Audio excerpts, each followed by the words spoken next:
उत्तर प्रदेश, कर्नाटक, हिमाचल प्रदेश, इन 3 राज्यों की 15 राज्यसभा सीटों के लिए आज वोटिंग हुई है। इनमें सबसे ज्यादा 10 सीटों उत्तर प्रदेश की हैं, जहां बड़े पैमाने पर क्रॉस वोटिंग हुई है। लेकिन वोटों की गिनती से पहले ही लगता है कि अखिलेश यादव ने तीसरी सीट पर हार मान ली है। उन्होंने ट्वीट किया कि हमारी राज्यसभा की तीसरी सीट दरअसल सच्चे साथियों की पहचान करने की परीक्षा थी और ये जानने की कि कौन कौन दिल से पीडीए के साथ है और कौन अंतरात्मा से पिछड़े, दलित और अल्पसंख्यकों के खिलाफ है। सपा अध्यक्ष अखिलेश यादव ने ऐलान किया है कि क्रॉस वोटिंग करने वाले सभी एमएलए सपा से निकाले जाएंगे।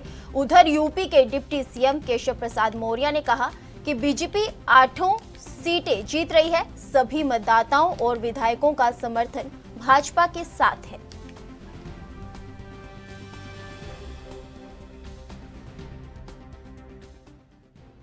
भारतीय जनता पार्टी के 8 राज्यसभा सांसद का वोटिंग पड़ रही है और भारतीय जनता पार्टी का दावा है कि 8 सांसद जीत रहे हैं। सर, आज वोटिंग हो रही है और समाजवादी पार्टी में आज भगदड़ सी रही, क्या कहेंगे? नहीं, ऐसा कुछ नहीं है। हमें धैर्य रखना चाहिए, इंतजार करना चाहिए शाम तक 5:30-6 बजे तक जब परिणाम आएंगे। लेकिन हमारी तैयारी पूरी है।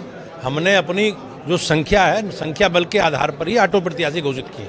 क्या लग रहा है कि कुछ लोग अंतरात्मा की आवाज पे अभी राकेश प्रताप सिंह स्वतंत्र हैं इसमें, तो लोकतंत्र में सबको अधिकार है कि वो अपने मन से, अपनी इच्छा से, अपनी भावना के अनुसार मतदान कर सकते हैं। अखिलेश यादव ने बड़ा आरोप लगाया है कि थैली और दबाव का प्रयोग किया जा रहा है भारतीय जनता पार्टी। वो हताशा में है, निराशा में है और निश्चित रूप से मैं कह सकता हूँ उन्होंने विधानसभा का जो संख्या बल है, आकलन है, उसका आकलन नहीं किया है।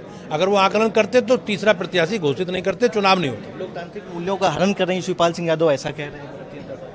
अब इनका स्वभाव है विपक्ष के लोगों का, जिस प्रकार से अपनी पराजय सुनिश्चित मानकर ये लोग अनावश्यक आरोप लगाते हैं, इनका इतिहास है पुराना। है कि 8 प्रत्याशी भारतीय जनता पार्टी के निकल रहे हैं, वहीं समाजवादी पार्टी ने सर बड़े आरोप लगाए हैं कि शक्ति का प्रयोग किया। देखिए, लोकतंत्र में भारतीय जनता पार्टी शुचिता के साथ, पारदर्शिता के साथ राजनीति करने में भरोसा रखती है और भारतीय जनता पार्टी के 8 प्रत्याशी जीत रहे हैं।